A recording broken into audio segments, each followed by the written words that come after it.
little bit of quick review. Last day, we started looking at what's called the law of gravity, universal gravitation. We want to move beyond mg, which only works on the surface of the Earth, to say, how can I find the force of gravity between any two objects in the universe? We started talking about what we called gravitational field strength. Gravitational field strength, that is little g. The gravitational field strength on the Earth is 9.8 newtons per kilogram. We said, force divided by mass, of course that's an acceleration. The reason objects accelerate at 9.8 meters per second squared is because Earth pulls on them with 9.8 newtons per kilogram. We said there was two ways that we can find gravitational field strength. The first way was to drop an object and time its free fall. We did that last year in Physics 11, and if we had really good instruments, we would have got 9.8 meters per second squared. Or you can hang a mass from a spring scale, from a force scale in newtons, and if you take the force divided by the mass, that'll tell you what g is on the planet that you're on. But both of those require you to be on the planet that you're on. How can you find little g gravitational field strength anywhere? We said that Isaac Newton found that little g gravitational field strength anywhere was big G times the mass of the planet causing the gravitational field divided by the square of how far you were from the center of the planet. The further you get from the planet, the weaker the gravitational field gets, the weaker gravity gets. The problem was little g, the constant of gravitation, the universal gravitational constant that he knew needed to be there so that you got an answer in newtons per kilogram, was so crazy small, it's 6.67 times 10 to the negative 11, that he was not able to come up with an experiment to calculate it.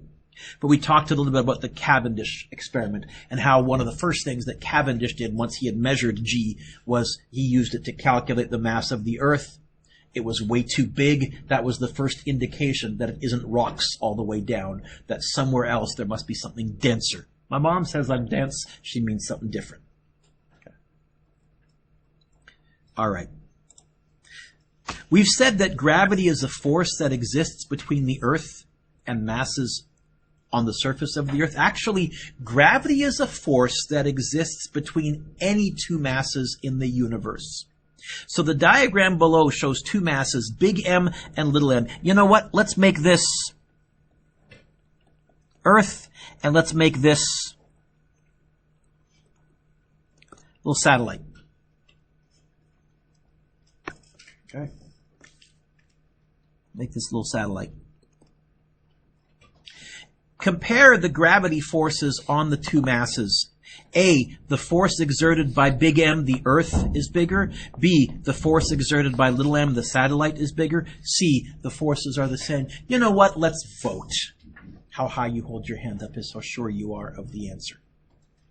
So compare the forces of gravity between the two masses. Who says, Mr. Dewick, Earth is bigger, the force of gravity is going to be greater? The answer is clearly A. 1, 2, 3, 4, 5, 6, 7, 8, 9, 10, 11, 12, 13, 14, 15, 16, 17, 18.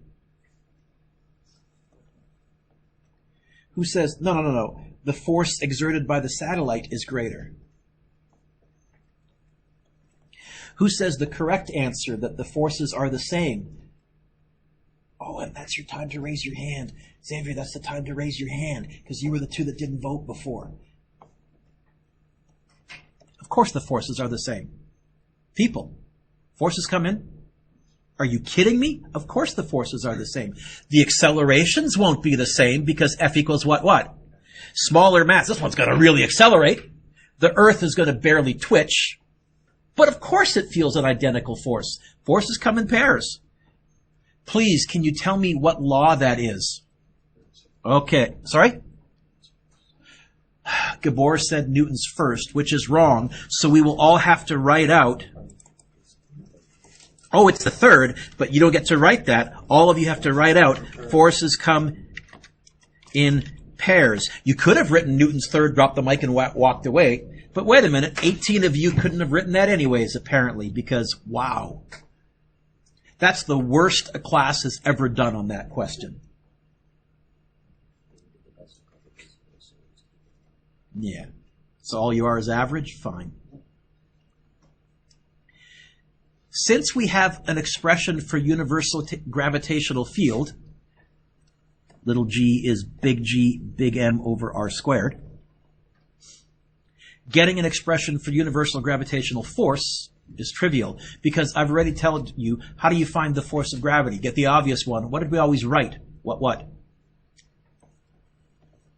Oh, and since little g is big G, big M over r squared, I guess it's M, big G, big M over r squared. Little m is the satellite or the moon or the small object.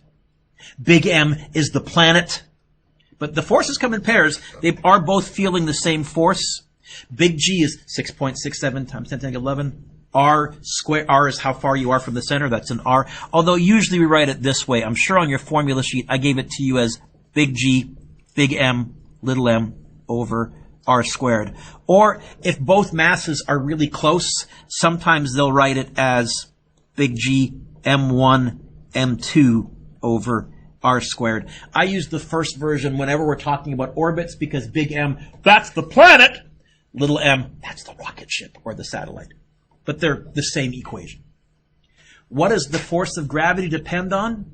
The product of the masses divided by the square of the distance between them. But that would give you kilograms squared per meter squared, not newtons.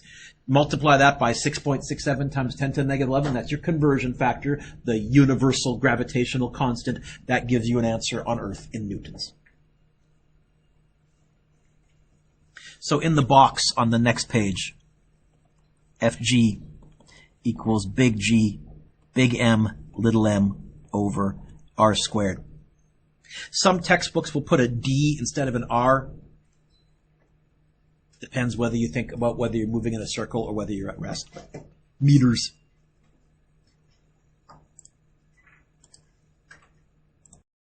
So the mathematics of that equation really plays a huge role in how all the universe fits together. Stronger mass, stronger force of attraction, twice the mass, twice the force. But that r squared also plays a huge role. For us, what it means is it's really tough to leave the Earth, but the further you get from the Earth, the easier it is to keep going further. It's why when we went to the moon, we built a 3-stage rocket. We needed a massive rocket to leave the Earth. It's not as big a rocket to keep going, and really not that big a rocket at all to get to the moon. Further you get away, the weaker gravitational forces. Oh, and actually with the moon, because it has its own gravity, we only had to get close enough until the moon's gravity was stronger than Earth. Then we coast the rest of the way because the moon's going to accelerate us towards it in orbit. Example 3 says, calculate the gravitational force between two 1 kilogram masses separated by 1 meter. Okay. Gabor, what does this want me to find? The gravitational what? Okay, two masses, we're going to use Newton's law of universal gravitation, which is big G, I'll go M1, M2, since the masses are identical, divided by r squared.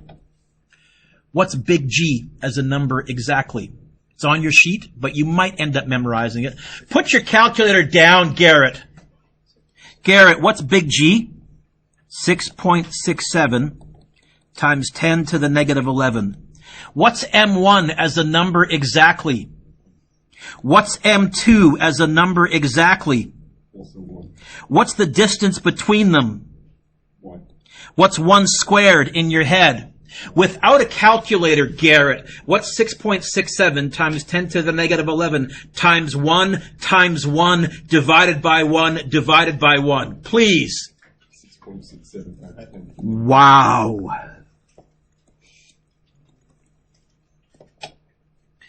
What that means is if you have two 1 kilogram masses separated by a kilogram, basically the force of gravity is 0. It's not, but it's so negligible we just don't even bother taking it into account. Or especially if you're talking about things like particle accelerators where you're accelerating protons and electrons, their mass is so small, I'm fairly sure they actually ignore gravity in the calculations. The physicists don't even bother. It might drop like, half the width of a proton or something like that. Not really something you're worried about. What direction is the force of gravity? Is it? Put your pencils down and look up.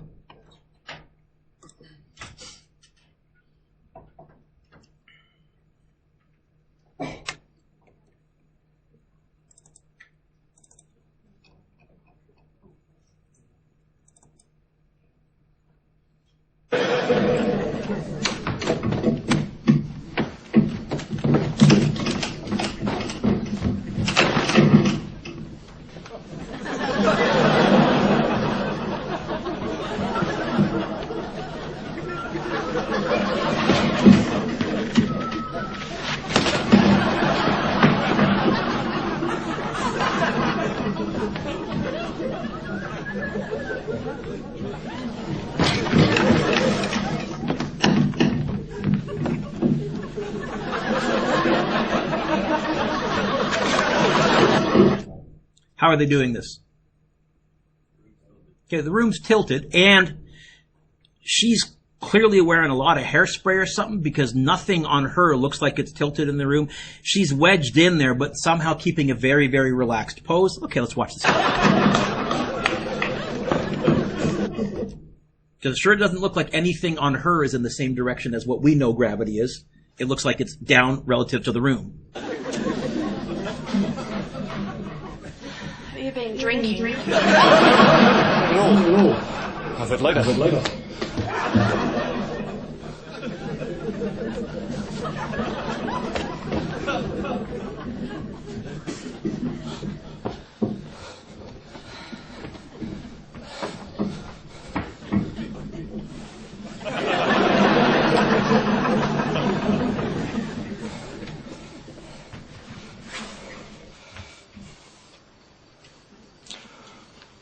Tea?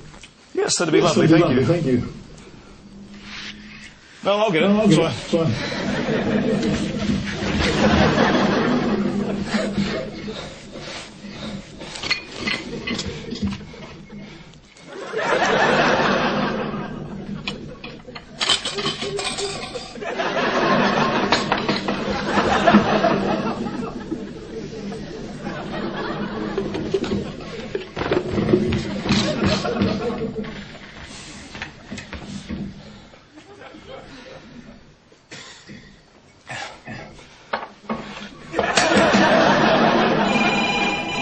Hello. Yes. Yes, this is he. Right. Certainly.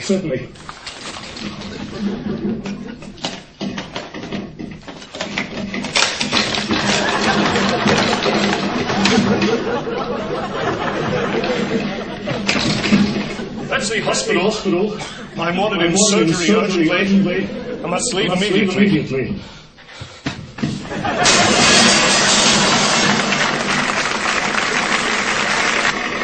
Okay. But yeah, towards the center of the Earth, towards the center of the mass, towards the center of the planet, that's really where the direction is. So, example 4. Let's write down our universal gravitation equation, Fg equals big G m1 m2 divided by r. Actually, it says the masses are identical. If the masses are identical, I guess I could write m squared, which would be a little shorter way to write it. What will the force of gravity be if we double the distance? Stronger or weaker? Weaker. Why? Because the r's are on the twice as weak? Why? Okay. 4 times weaker. What if we triple the distance? 9 times weaker. What if we quadruple the distance?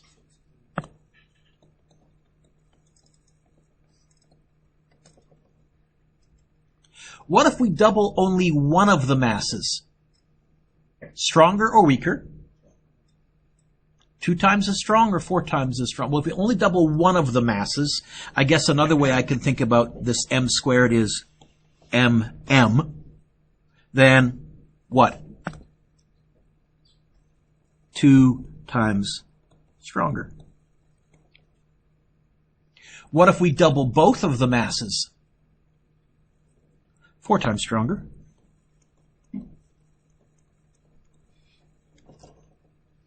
Ooh, what if we cut the distance in half? Also 4 times stronger.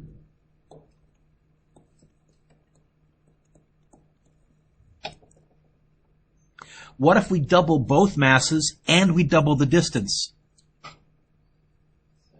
Ah! 4 times stronger and 4 times weaker. Oh, same. Okay.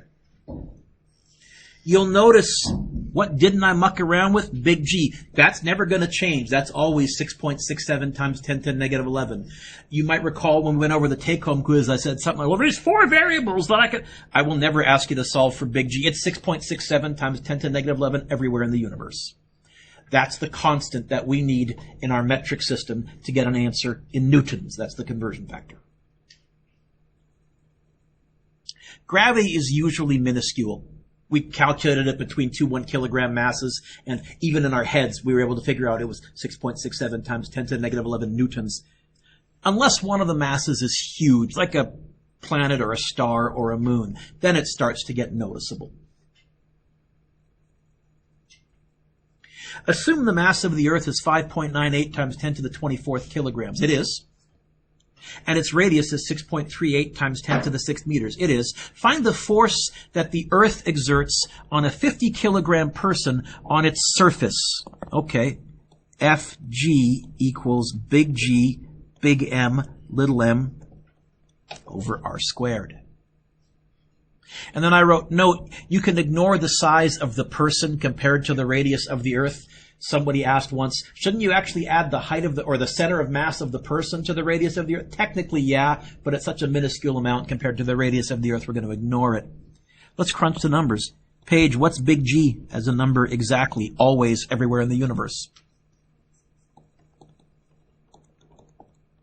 And again, it's on your formula sheet, but it's worth putting that one in your brain for this unit, because it's going to be in every equation. Big M, that's the mass of the Earth, 5.98 times 10 to the 24th. 50 is little m. And the radius is 6.38 times 10 to the 6th. Don't forget the squared. I think I can do this in my head. Squared, that'll cancel. Okay. 490? Try this on your calculator. Try this on your calculator. I think it's 490. Mud, do you really think I did this in my head? Oh, no, man. I'm good, but you think I'm that good? Sure. Okay. Here's what I did. So I know it's 490. I think it's like 489 points, like really close to 490. I actually went, you know what? mg still has to work. I went 50 times 9.8, which I can do in my head, 490. And the fact that I got the same answer using our shortcut on the Earth's surface says, okay, this still works, the longer version as well. It's a confirmation of both of these. But this would also work if we weren't on the Earth's surface. If you tell me, oh, I'm so-and-so far above the Earth's surface, okay, I'll change the radius. I can tell you what the force of gravity would be there too. So I wrote here, this shouldn't be surprising, because if I go Fg equals mg, I get 490 newtons. So yeah, I did not do it in my head. But I certainly was able to multiply times 1, and divide by 1, and divide by 1 without a calculator, just saying. What's your homework? Your real homework is the ultimate review. This is your homework from Monday night. The ultimate circular motion review is good practice. Skip 2. 3 is good.